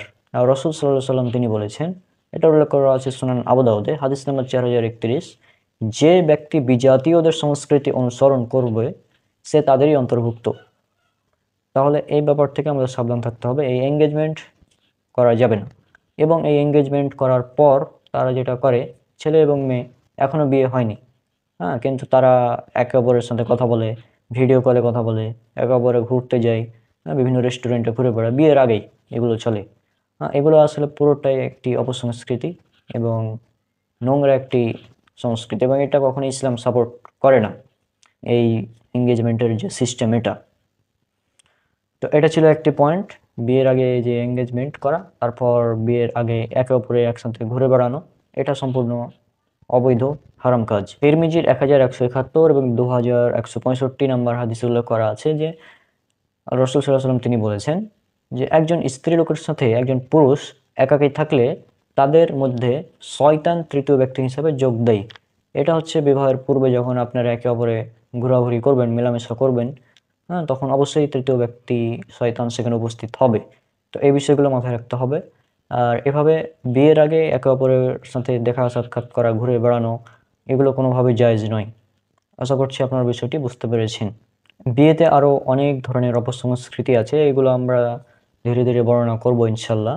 হ্যাঁ, আলোচনার প্রেক্ষিতে যখন আসবে সামনে, তখন আমরা সেগুলো নিয়ে আলোচনা করব। আমাদের সমাজে বিয়েতে প্রচলিত অপসংস্কৃতি, বিজাতীয় সংস্কৃতি, এগুলো আজকে বেশ কিছু কথার মাধ্যমে আমরা আলোচনা করব। প্রথমত, আমাদের সমাজে বিয়ের যখন ঠিকঠাক হয়ে যায়, 1 নাম্বার অপসংস্কৃতি আমরা যেটা দেখতে পাই, বিয়ের ক্ষেত্রে মেয়েকে দেখতে যাওয়ার সময় ছেলের পুরো ফ্যামিলি একসাথে গিয়ে দেখতে যায়। ছেলের নন মাহারাম যারা মেয়ের জন্য তারাও যায়, কি বলবো, ছেলের পিতা, ফুফু, ফুফা, হ্যাঁ, চাচা, মামা, তারপর বন্ধু ইত্যাদি অনেকেই যায় মেয়েকে দেখতে। এটা একটা অপসংস্কৃতি, বিজাতীয় সংস্কৃতি। ইসলামে এটা জায়েজ নয়। হ্যাঁ, কারণ বুঝতে পারছেন যে বিষয়টা জায়েজ নয়। তারপর যেটা আমরা দেখতে পাই সেটা হচ্ছে বিয়ে যখন ঠিকঠাক হয়ে গেল সব কিছু, তখন এঙ্গেজমেন্ট করা হয়। এই এঙ্গেজমেন্টের যে পদ্ধতি, এটা খ্রিস্টানদের থেকে নেওয়া হয়েছে এবং এটা সম্পূর্ণ অপসংস্কৃতি। এই এঙ্গেজমেন্ট কখনোই ইসলামে জায়েজ নয়। ইসলামে বিয়ের সুন্নতে নিয়ম আছে, সেটা আমরা পরবর্তী এপিসোডে ইনশাল্লাহ আলোচনা করব, তখন আপনারা বুঝতে পারবেন। তো এঙ্গেজমেন্ট এটি একটি অপসংস্কৃতি। তারপর আমরা যেটা দেখতে পাই যে আমাদের চাঁপাইনবাবগঞ্জ, রাজশাহী ইত্যাদি বিভিন্ন এলাকায় একটি অনুষ্ঠান করা হয়, থুবড়ার আয়োজন করা হয়। এটা হচ্ছে কি যে ছেলে বসে থাকবে বা মেয়ে সে বসে থাকবে, তারপর ছেলের আত্মীয় স্বজন, মেয়ের আত্মীয় স্বজন এসে খাবার খাওয়াবে, মুখে তুলে খাইয়ে দিবে। এটাও একটি অপসংস্কৃতি, বিজাতীয় সংস্কৃতি, এবং এটা হিন্দুদের থেকে এসেছে। তারপর আরও একটি অপসংস্কৃতি রয়েছে গায়ে হলুদ, এটি সম্পূর্ণ বিজাতীয় অপসংস্কৃতি। একদম হিন্দুদের যে হোলি অনুষ্ঠান আছে না, হ্যাঁ, আর গায়ে রং মাখামাখি করে। তো ঠিক এখানে হলুদ মাখামাখি বিয়ের আগে, এটাও একটা অপসংস্কৃতি। তারপর আরও একটি অপসংস্কৃতি আছে, বিয়ের আগে ছেলেকে পাড়ার ভাবিরা বা বিভিন্ন মানুষ এসে সকালবেলা গোসল করায় বিয়ের দিন সকালে। মানে আজীব ব্যাপার ভাই, এতদিন সে নিজে নিজেই গোসল করলো, বিয়ের দিন নাকি তাকে আশেপাশের মানুষ এসে গোসল করাবে। আর এই যে থুবড়ার ব্যাপারটা, এতদিন সে নিজ হাতেই তুলে তুলে খেলো, এখন নাকি বিয়ের আগে তাকে তুলে খাওয়াতে হবে এবং পাড়ার মানুষ এসে নাকি তাকে হাতে তুলে খাওয়াবে। মানে আজীব ব্যাপার, হ্যাঁ আজীব ব্যাপার পুরাটাই, মানে আজীব। মানে কি বলবো, এগুলো দেখে দেখে আমি জাস্ট অবাক, এই জন্য এটা নিয়ে আলোচনা করছি। তো এটা গেল অবসংস্কৃতি। আর তো আছে ডিজে, গান বাজনা আছে বিয়েতে, এটা তো জানেন গান বাজনা ইসলামে হারাম, এটা তো সবাই জানে, তারপরেও করবে। হ্যাঁ, কারণ 5590 নম্বর হাদিস সহিহ বুখারীর, আল্লাহ রাসূল বলছেন যে আমার এক শ্রেণীর উম্মত সে রেশমি কাপড়, বাদ্যযন্ত্র, হ্যাঁ মদ ইত্যাদিকে তারা হালাল মনে করবে। তো গান বাজনাকে মানুষ হালাল মনে করছে, বিয়েতে গান বাজনা করছে, ড্যান্স নাচ, তারপর বেপরদা নারী নিয়ে মানে ইত্যাদি চলছে। তারপর আরো একটি অপসংস্কৃতি, বিয়েতে যখন যাই বরযাত্রী, হ্যাঁ এটা বরযাত্রী না, এটা মূলত বদ যাত্রী। মেয়ের ফ্যামিলিকে, মানে বিয়েটা, ইসলামী বিয়েটা কি, যে মেয়ের ফ্যামিলিকে 1 টাকাও খরচ করতে হবে না, এটা হচ্ছে মূল পয়েন্ট। কিন্তু আমাদের সমাজে দেখা যায় যে ছেলে পক্ষ থেকে মানে 200-300 জন গিয়ে একদম মেয়ের বাড়িতে খাওয়া দাওয়া করে দুপুরে ফ্রিতে একদম, এটাকে বলা হয় বরযাত্রী, মানে বরযাত্রী এটা। তো এটাও ইসলামে জায়েজ নয়। বরযাত্রী হিসাবে যদি আপনারা যেতে চান, তবে ছেলের যারা মাহরাম তারা যেতে পারবে, তাছাড়া কেউ যেতে পারবে না। ধরেন ছেলের মা যাবে, খালা যাবে, ফুফু যাবে, দাদি নানি, হ্যাঁ, এরা যেতে পারে। এবং নানা, মানে ছেলের যারা মাহরাম মূলত আছে তারা মূলত যেতে পারে। তাছাড়া অন্য কেউ অতিরিক্ত যাওয়ার প্রয়োজন নেই, কারণ বিয়েতে 2জন সাক্ষী লাগে, তারা যাবে, ছেলের মাহরাম তারা যেতে পারে। এছাড়া অতিরিক্ত যাওয়ার কোনো প্রয়োজন নেই বরযাত্রীতে। একদম 300-400 মানুষ বরযাত্রীর গাড়ি নিয়ে ডিজে গান বাজিয়ে, হ্যাঁ এগুলো নেই। তারপর বিয়ের মানে যখন মেয়ের বাড়িতে যাই, তখন আবার গেটের সামনে এরকম লাল বা এরকম কিছু একটা দিয়ে মানে গেট ঘেরাও করা হয়। লেখা থাকে যে গেটে এত টাকা দিন, তারপর প্রবেশ করুন। তারপর সেখানে আবার মিষ্টি মুখ করাই ইত্যাদি বিভিন্ন অপসংস্কৃতি আমরা দেখতে পাই। আর সেখানে লাইন ধরে থাকে বিভিন্ন সুন্দরী, মানে পাড়ার যত সুন্দরী সুন্দরী মেয়েরা ছিল তারা সবাই ওই এক লাইনে ছিল, মানে এক লাইনে তাদেরকে দাঁড় করিয়ে দিয়েছে বেপরদা হিসাবে, এবং তারা সেখানে গেট ঘেরাও করে রেখেছে, বরকে ঢুকতে দেবে না যদি এত টাকা পরিশোধ না করেন, 10,000 50,000 ইত্যাদি ডিমান্ড তাদের থাকে। এটাও একটি অপসংস্কৃতি, বিজাতীয় সংস্কৃতি। তারপর এগুলো তো হলো, গান বাজনা হলো। তারপর আরেকটি আরেকটি আছে অলিমা। বিয়ের শেষে অলিমা করাটা সুন্নাত, কিন্তু এই সুন্নাতি অলিমাকে তারা এমনভাবে সাজিয়েছে যেটা আসলে আর সুন্নাতি থাকছে না, সেটা একদম বিজাতীয় সংস্কৃতি হয়ে যাচ্ছে। অলিমা করা সুন্নাত, অর্থাৎ অলিমা হবে বিয়ের পরের দিন বরের বাসায়, বরের বাসায় ছেলেরা খাওয়াবে।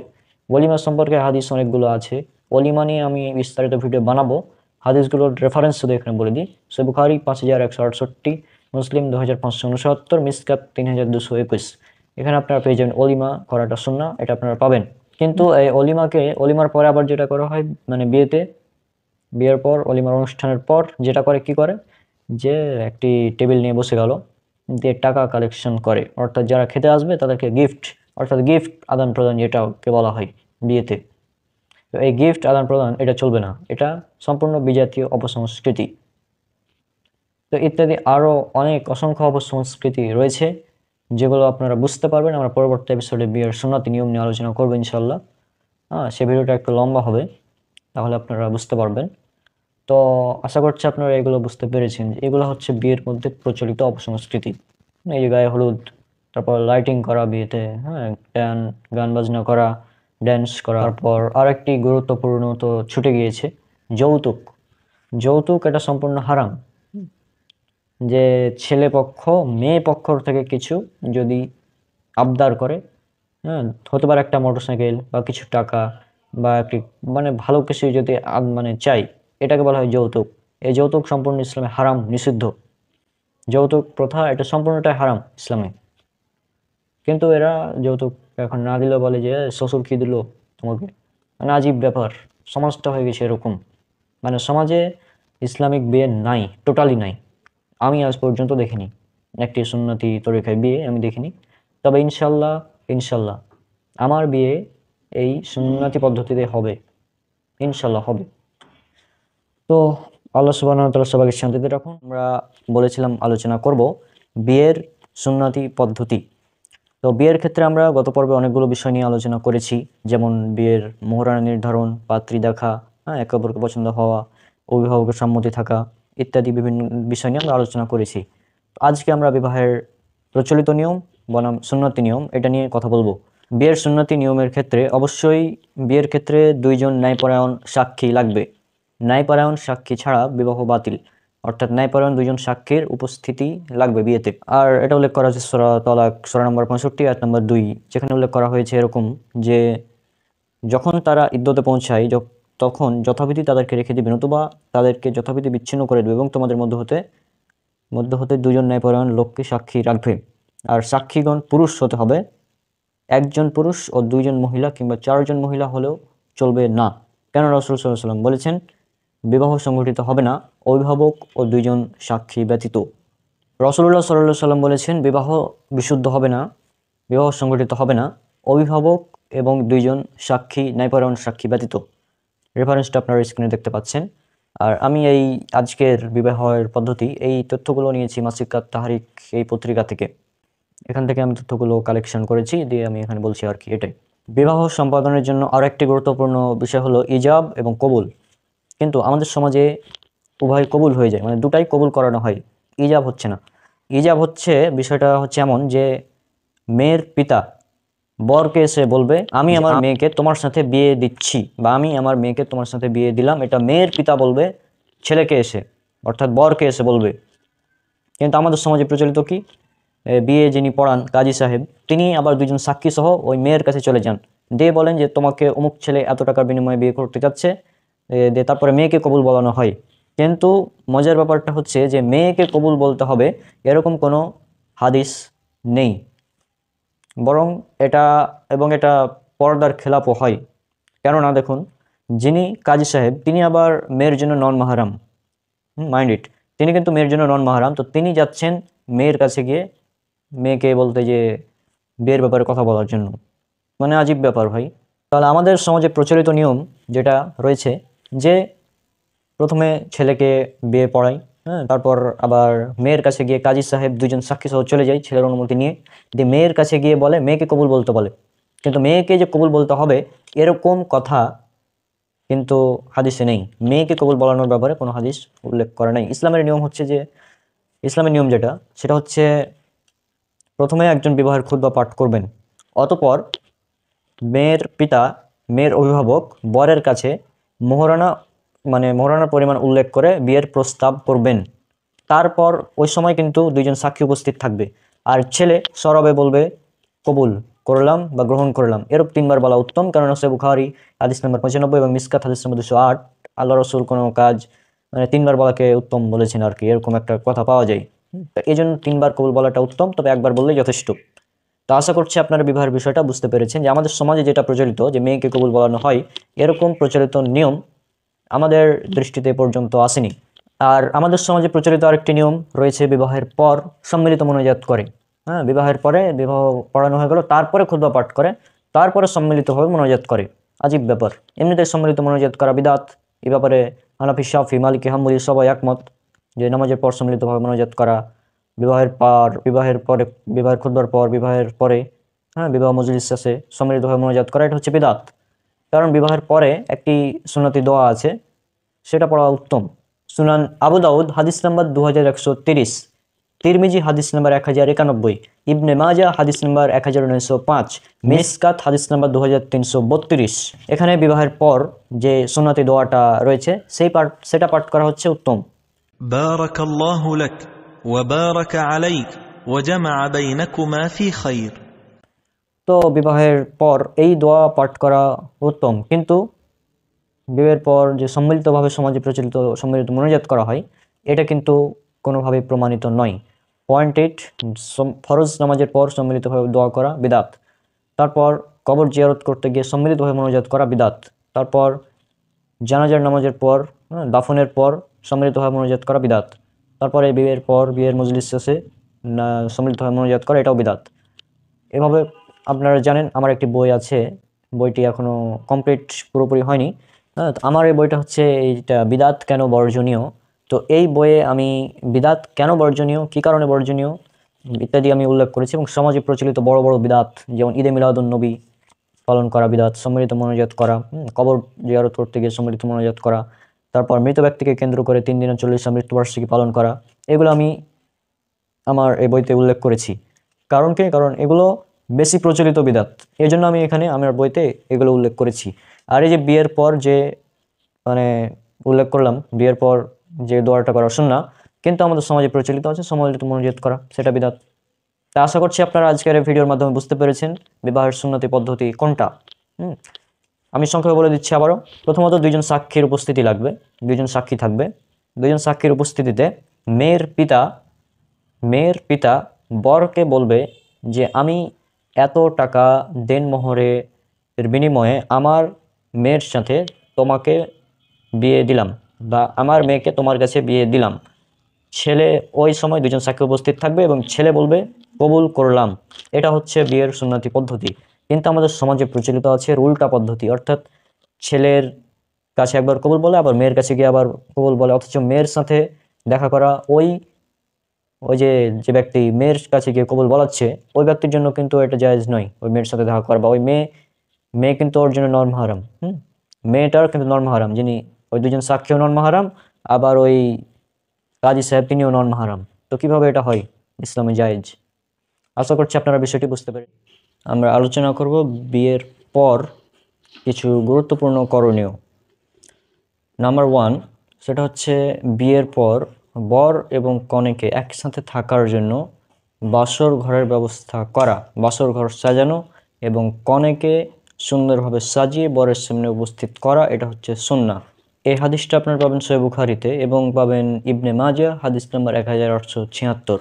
বুখারীতে বেশ কয়েক জায়গাতে হাদিসটি আছে, যেমন 3894, 3896, 5133, এছাড়াও অনেক জায়গায় আছে হাদিসটা।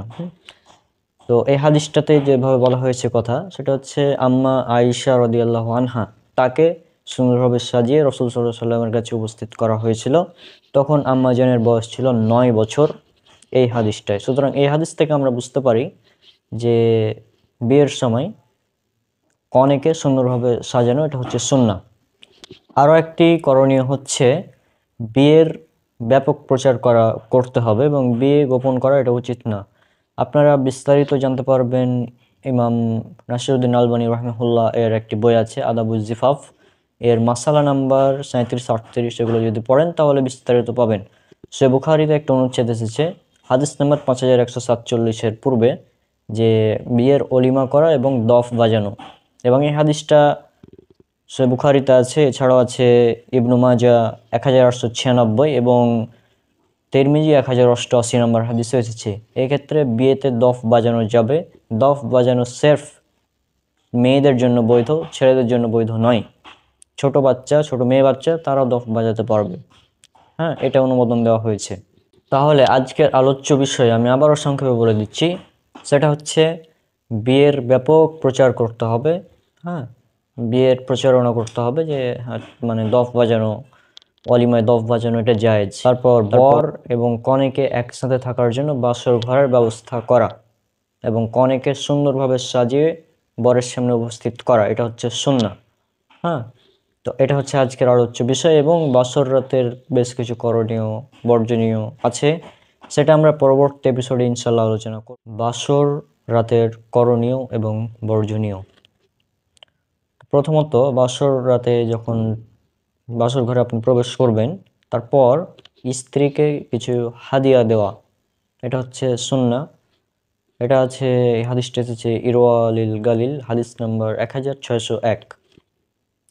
এরপর কোনো খাবার পরিবেশন করা, এটাও সুন্নাহ। এটা আপনারা যদি পড়েন ইমাম নাসিরউদ্দিন আলবানী রাহিমাহুল্লাহ এর আদাবুজ জিফাফ বা বাসর রাতের আদর্শ, এর মাসালা নাম্বার 1, এখানে আপনারা পেয়ে যাবেন। এবং স্ত্রীর সাথে বন্ধুত্বপূর্ণ আচরণ করা সে সময়। পয়েন্ট নাম্বার 2, স্ত্রীর মাথায় হাত রেখে একটি দোয়া পড়তে হবে, এই দোয়াটি সুনান আবু দাউদ 2160, ইবনে মাজাহ 2252 এবং মিশকাত হাদিস নাম্বার 2446 এসেছে। দোয়াটি হচ্ছে اللهم إني أسألك خيرها وخير ما جبلتها عليه وأعوذ بك من شرها وشر ما جبلتها عليه। এটার অর্থ খুবই চমৎকার। হে আল্লাহ, আমি তোমার কাছে তার কল্যাণ এবং তাকে যে সৎ চরিত্রের সাথে সৃষ্টি করেছো তার কল্যাণ চাই, আর তোমার কাছে আমি তার অনিষ্ট ও তাকে যে খারাপ স্বভাবের সাথে সৃষ্টি করেছো তা হতে আশ্রয় চাই।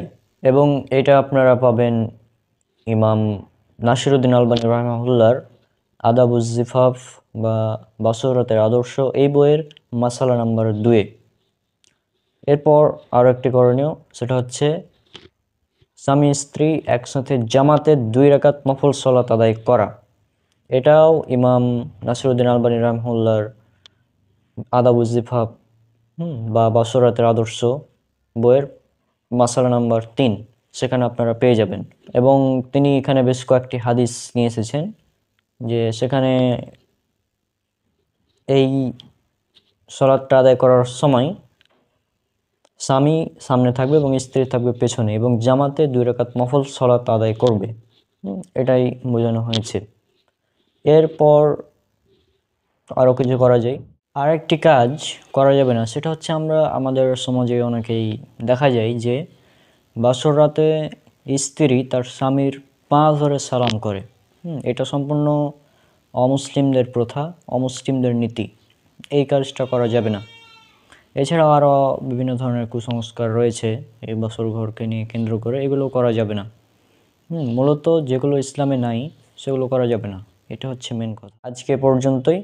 এরপর আরও একটি কাজ যেটা সবচেয়ে গুরুত্বপূর্ণ, সেটা হচ্ছে স্ত্রী সহবাস।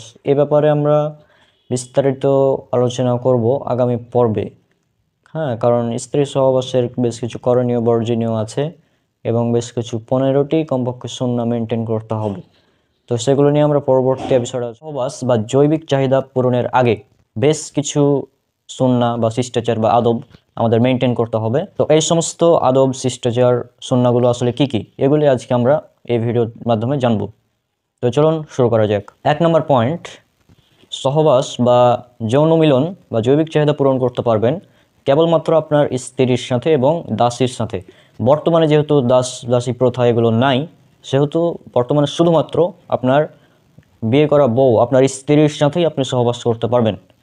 এটা উল্লেখ করা আছে সূরা মুমিনুন সূরা নম্বর 23 আয়াত 5 থেকে 7 এবং সূরা মাআরিজ সূরা নম্বর 77 আয়াত 29 থেকে 31। এখানে বলা হয়েছে, আর যারা তাদের যৌনাঙ্গ ও লজ্জাস্থানের হেফাজত করে, তবে তাদের স্ত্রী ও তাদের ডান হাত যাদের মালিক হয়েছে সে দাসীগণের ক্ষেত্র ছাড়া, তাহলে সেক্ষেত্রে তারা নিন্দনীয় হবে না।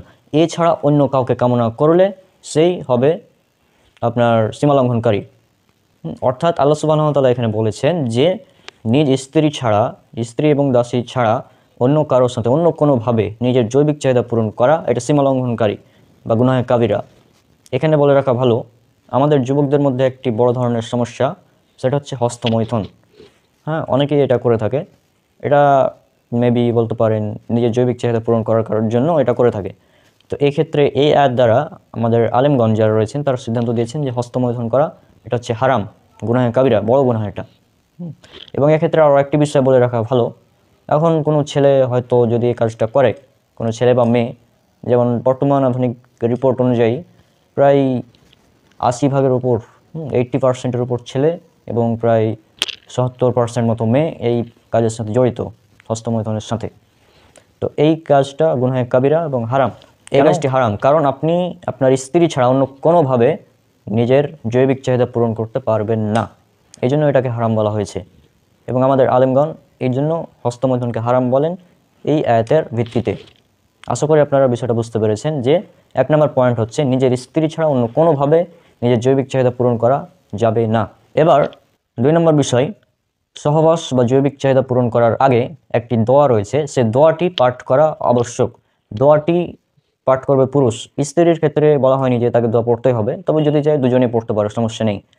তবে যিনি স্বামী মানে যিনি পুরুষ, তার জন্য দোয়া পাঠ করাটা হচ্ছে ফরজ। এই দোয়াটা পাবেন আপনারা সহিহ বুখারীতে হাদিস নাম্বার 141, এবং আছে সহিহ বুখারী হাদিস নাম্বার 3271 এবং সহিহ বুখারী 5165। এই দোয়াটি সহিহ মুসলিমে এসেছে হাদিস নাম্বার আন্তর্জাতিক নাম্বার 1434 এবং হাদিস একাডেমি নাম্বার 3425 এবং ইসলামিক ফাউন্ডেশন নাম্বার 3398 এবং সুনান আবু দাউদ হাদিস নাম্বার 2161। দোয়াটি হচ্ছে بسم الله اللهم جنبنا الشيطان وجنب الشيطان ما رزقتنا।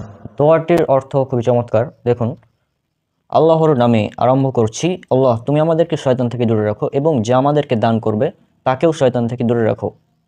অর্থাৎ সহবাসের পূর্বে করণীয় হলো দোয়াটি পাঠ করা। এবার আরেকটি বিষয়, সেটা হচ্ছে সহবাসের ক্ষেত্রে কেবলমাত্র স্ত্রীর যোনিপদ সেটা আপনি ব্যবহার করতে পারবেন, অন্য কোনো জায়গায় ব্যবহার করা যাবে না। হ্যাঁ, যেমন অনেকে পায়ুপদ ব্যবহার করে থাকে, এটা একদম নিকৃষ্ট হারাম কাজ। যেমন যদি আপনারা পড়েন সূরা বাকারা সূরা নাম্বার 2 আয়াত নাম্বার 222, এখানে উল্লেখ করা হয়েছে, আর তারা তোমাকে হাইজ সম্পর্কে প্রশ্ন করে, বলো তা কষ্ট, সুতরাং তোমরা হাইজকাল স্ত্রীদের থেকে দূরে থাকো এবং তারা পবিত্র না হওয়া পর্যন্ত তাদের নিকটবর্তী হও না। অতঃপর যখন তারা পবিত্র হবে তখন তাদের নিকট আসো, যেভাবে আল্লাহ তোমাদেরকে নির্দেশ দিয়েছেন। নিশ্চয় আল্লাহ তওবাকারীদেরকে ভালোবাসেন এবং ভালোবাসেন অধিক পবিত্রতা অর্জনকারীদেরকে। এই আয়াত এবং এর পরবর্তী আয়াত যেটা সূরা বাকারা সূরা নাম্বার 2 আয়াত নম্বর 223, সেখানে উল্লেখ করা হয়েছে, তোমাদের স্ত্রী তোমাদের ফসল ক্ষেত্র, সুতরাং তোমরা তোমাদের ফসল ক্ষেত্রে গমন করো যেভাবে চাও, আর তোমরা নিজেদের কল্যাণে উত্তম কাজ সামনে পাঠাও আর আল্লাহর তাকওয়া অবলম্বন করো এবং জেনে রাখো নিশ্চয় তোমরা তার সাথে সাক্ষাৎ করবে আর মুমিনদের সুসংবাদ দাও। হ্যাঁ, যদি এই দুটি আয়াত লক্ষ্য করেন তাহলে এই দুটি আয়াত থেকে আমরা দেখতে পাচ্ছি যে স্ত্রীর সাথে স্ত্রী যখন হায়েজ অবস্থায় থাকবে ঋতুস্রাবকালীন, সে সময় সহবাস করা যাবে না এবং আপনি যেভাবে ইচ্ছা সেভাবে স্ত্রীর সাথে সহবাস করতে পারেন। যদিও নাস্তিকরা এ আয়াত নিয়ে আমাদের উপর অভিযোগ করে, তারপরেও এ আয়াতের যদি আপনারা ব্যাখ্যা পড়েন, তাফসির ইবনে কাসির, তাহলে সেখানে দেখতে পাবেন ইহুদিদের ধারণা ছিল যে যদি মহিলাকে উপর করে পেছনের দিক থেকে তার সাথে সঙ্গম করা হয় তাহলে সে সঙ্গমের সন্তান জন্ম নিলে তার চক্ষু টেরা হয়। এই ধারণার খণ্ডনে হচ্ছে যে সহবাস সামনের দিক থেকে করো অথবা পেছনের দিক থেকে করো, যেভাবে ইচ্ছা করো সবই বৈধ, তবে সর্বক্ষেত্রে অত্যাবশ্যক হলো নারীর যোনিপদ ব্যবহার করা। কেউ কেউ এ থেকে প্রমাণ করেন যে যেভাবে ইচ্ছা কথার মধ্যে মলদর এসেছে, কাজেই স্ত্রীর মলদর ব্যবহার বৈধ, কিন্তু এটা একেবারে ভুল কথা। যখন কোরআন মহিলাকে শস্যক্ষেত্র সন্তান প্রদান ক্ষেত্র সাব্যস্ত করলো তখন এর পরিষ্কার অর্থ হলো কেবল ক্ষেতকে ব্যবহারের জন্য বলা হচ্ছে যে নিজেদের শস্যক্ষেত্রে যেভাবে ইচ্ছা গমন করো, আর এই ক্ষেত সন্তান জন্মের স্থান, কেবল যোনিপদ, মলদ্বার নয়। মোট কথা পায়ুমৈথুন একটি রুচি ও প্রকৃতি বিরোধী কাজ। তাছাড়া হাদিসে আমাদেরকে বলা হয়েছে যে স্ত্রীর পায়খানা দ্বারা সঙ্গম করা এক প্রকার কুফরি এবং যে ব্যক্তি তার স্ত্রীর মলদ্বার ব্যবহার করে সে অভিশপ্ত। তাফসির ইবনে কাসির এবং ফাথুল কাদির। আর জামিয়াত তিরমিজি হাদিস নাম্বার 2980, ইবনে মাজা হাদিস নাম্বার 1925 এবং মিসকাত হাদিস নাম্বার 3191। এটা যদি আপনারা পড়েন তাহলে এখানে স্পষ্টভাবে উল্লেখ করা আছে, ইবনে আব্বাস রাদিয়াল্লাহু আনহু হতে বর্ণিত, তিনি বলেন রাসূলুল্লাহ সাল্লাল্লাহু আলাইহি সাল্লামের উপর ওহী নাজিল হয়, তোমাদের স্ত্রীগণ তোমাদের জন্য শস্যক্ষেত্র, অতএব তোমরা তোমাদের শস্যক্ষেত্রে যেভাবে ইচ্ছা যেতে পারো। সূরা বাকারা সূরা নম্বর 223। তাই সামনের দিক হতে পেছন দিক হতে সহবাস করো, কিন্তু গুহদ্বার অর্থাৎ মলদ্বার ও ঋতুবতী মাসিক থাকাকালীন হতে বিরত থাকো। তাহলে পবিত্র কোরআনে বলা হলো যে যেভাবে ইচ্ছা সেভাবে তোমাদের স্ত্রীর সাথে গমন করো এবং হাদিস আল্লাহ রসুল সেটার ব্যাখ্যা করে দিয়েছেন। তাহলে আমাদের বুঝতে হবে যে স্ত্রী যখন হায়েজ অবস্থায় থাকে তখন তার সাথে সহবাস করা যাবে না এবং তার মলদ্বার ব্যবহার করা যাবে না। এটা হচ্ছে এখান থেকে স্পষ্ট। আরেকটি হাদিস রয়েছে যেখানে বলা হয়েছে যে ব্যক্তি তার স্ত্রীর পায়ুপথে সঙ্গম করে তার দিকে আল্লাহ তাকাবেন না। দেখুন হাদিসটি আপনার স্ক্রিনে, মিসকাতের 3585 নং হাদিস।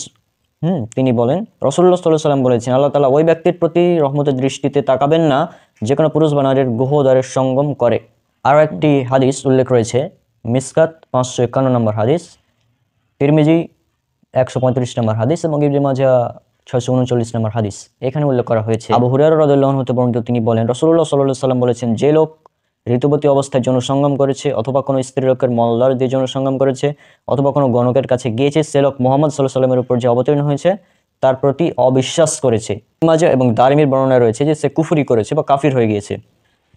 তাহলে চিন্তা করুন এটা কত বড় ধরনের পাপ। নিজের স্ত্রীর মলদ্বারে সঙ্গম করা এটা অনেক বড় পাপ, যে এখানে এটা কুফরি শব্দ পর্যন্ত এসেছে বা মুহাম্মদ সাল্লাল্লাহু আলাইহি ওয়াসাল্লামের রিসালাতকে অস্বীকার করেছে। চিন্তা করুন। আর যদি কোনো ব্যক্তি স্ত্রী হাইজ চলাকালীন অবস্থায় সহবাস করে ফেলে তাহলে সুনান আবু দাউদের 264 নং হাদিস অনুযায়ী তার উপর কাফারা জারি হয়। 1 দিরহাম বা আধা দিরহাম সদকা করতে বলেছেন আল্লাহ রাসূল। আর একটি বিষয় এখানে উল্লেখ করে দেওয়া ভালো, সেটা হচ্ছে হাইজ চলাকালীন অবস্থায় স্ত্রীর সাথে সহবাস ছাড়া অন্য যে কোনো কাজ আপনি করতে পারবেন। যেমন চুম্বন করতে পারেন আপনার স্ত্রীকে, এছাড়া অন্যান্য যা কাজ রয়েছে যেগুলো আপনি সবই করতে পারবেন, তবে সহবাস ব্যতীত। হাদিসটির উল্লেখ রয়েছে আবু দাউদ হাদিস নম্বর 258 এবং 2165। এছাড়াও আছে সুনান আবু দাউদ 288 নম্বর হাদিস এবং তিরমিজির 2977 নম্বর হাদিস। আর সুনান আবু দাউদ হাদিস নাম্বার 272 উল্লেখ করা আছে যে লজ্জাস্থানের উপর কাপড় রেখে আপনি অন্যান্য কাজ করতে পারেন, শুধু সহবাস করা যাবে না হাইজ চলাকালীন অবস্থায়। আরও একটি বিষয় এখানে উল্লেখ করে দিচ্ছি, সেটা হচ্ছে স্ত্রী যখন ঋতুবতী হবে তখন স্বামী স্ত্রী একই চাদরের নিচে ঘুমাতে পারবে, এতে কোনো সমস্যা নেই, সব কিছু করতে পারবে।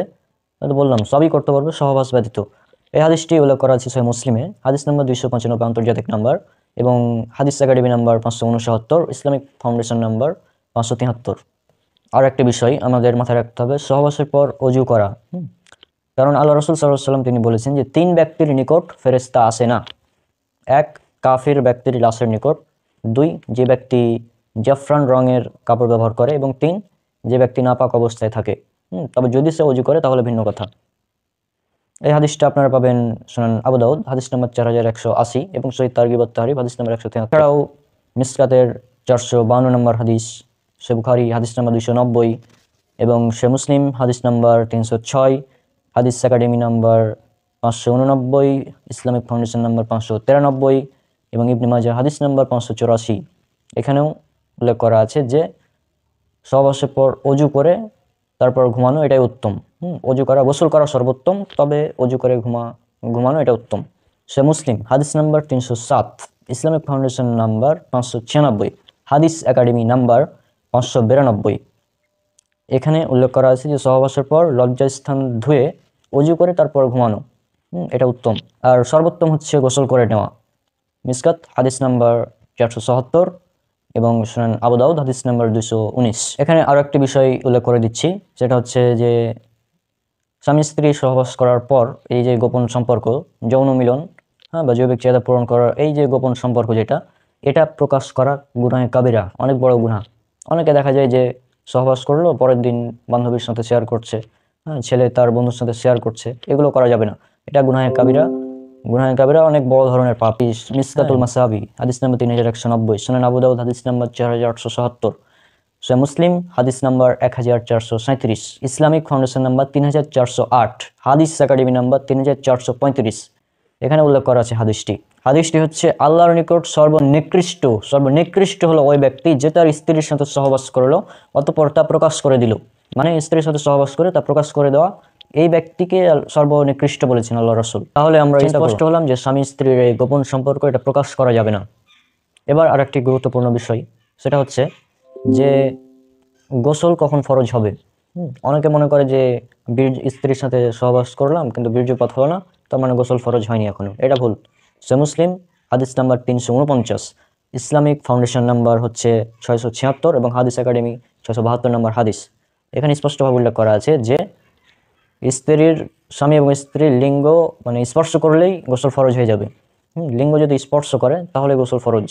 এখন আরো একটা বিষয়, যে স্বামী স্ত্রী একে অপরের লজ্জাস্থান দেখতে পারবে কিনা। উত্তর হচ্ছে হ্যাঁ, অবশ্যই দেখতে পারবে।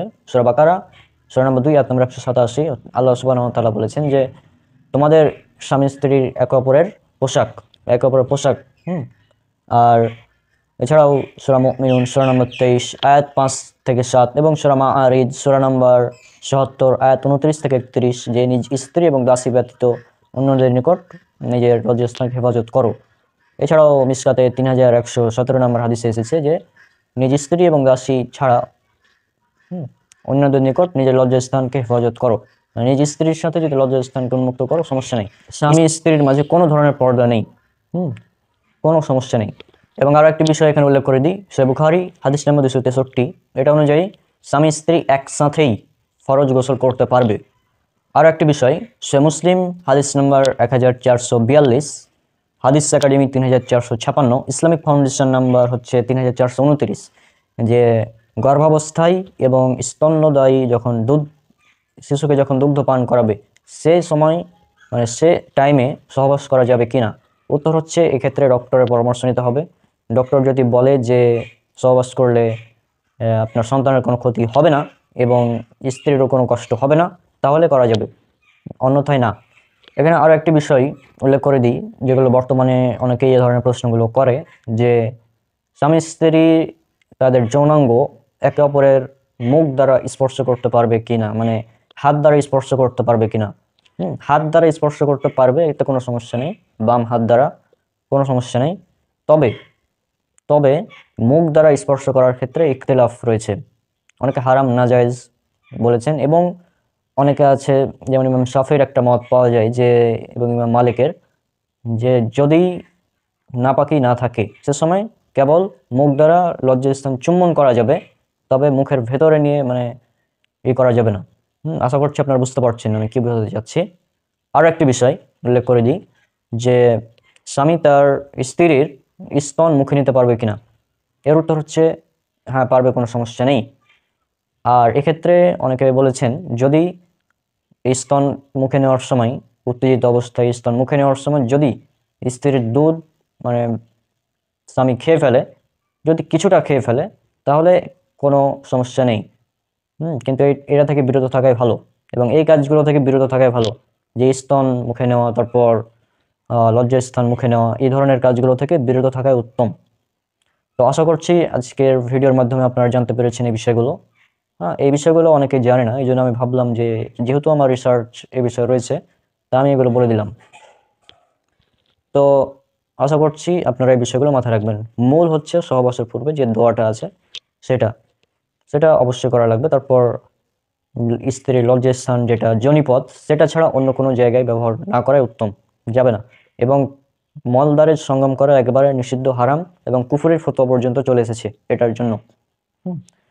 আর আশা করছি আপনারা আজকের ভিডিওর মাধ্যমে অনেকগুলো বিষয় জানতে পেরেছেন এবং উপকৃত হয়েছেন।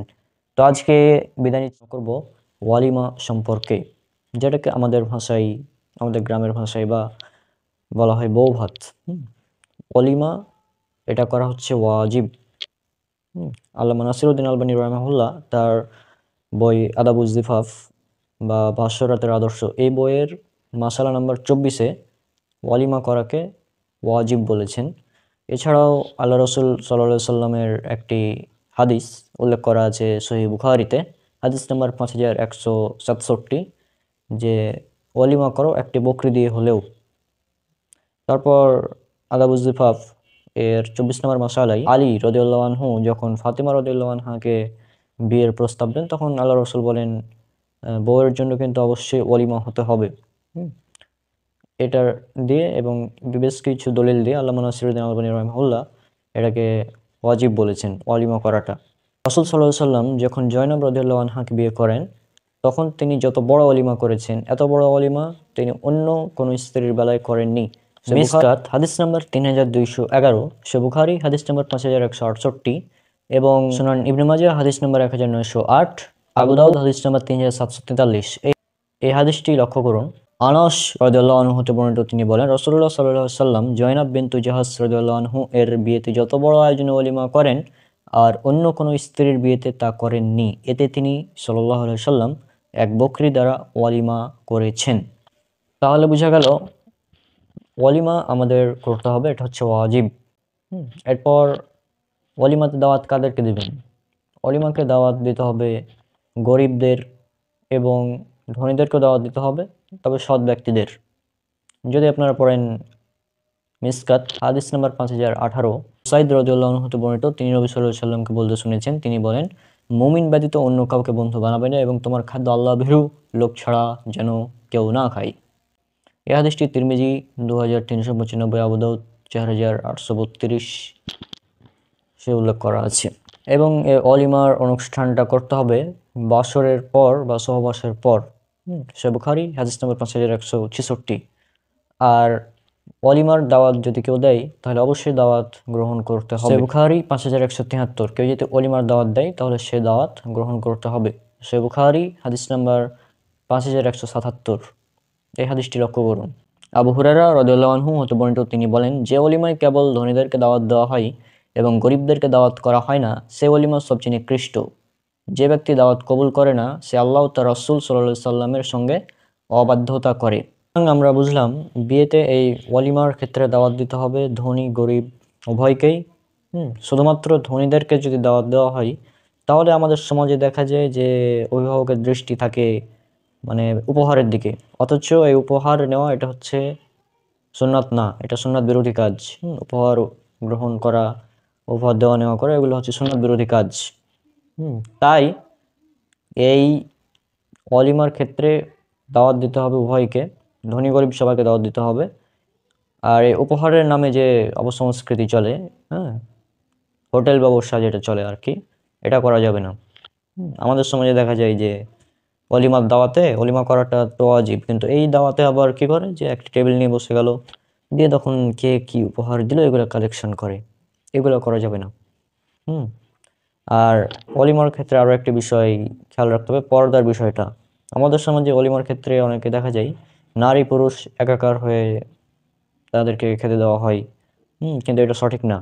মেয়েদের জন্য আলাদা জায়গা হবে, ছেলেদের জন্য আলাদা। পর্দার বিধানটা যেন এখানে ঠিক থাকে, এইভাবে অলিমার দাওয়াতের অনুষ্ঠানের ব্যবস্থা করতে হবে। তো আশা করছি আপনারা বিষয়গুলো বুঝতে পেরেছেন। বিবাহ সিরিজের প্রায় অলমোস্ট সবকিছু আলোচনা হয়ে গিয়েছে। আজকে বিদায় নিচ্ছি, পরবর্তীতে যদি আরও কোনো বিষয় থাকে তাহলে সেগুলো নিয়ে ইনশাল্লাহ আলোচনা করব। আসসালামু আলাইকুম ওয়া রাহমাতুল্লাহি ওয়া বারাকাতুহু।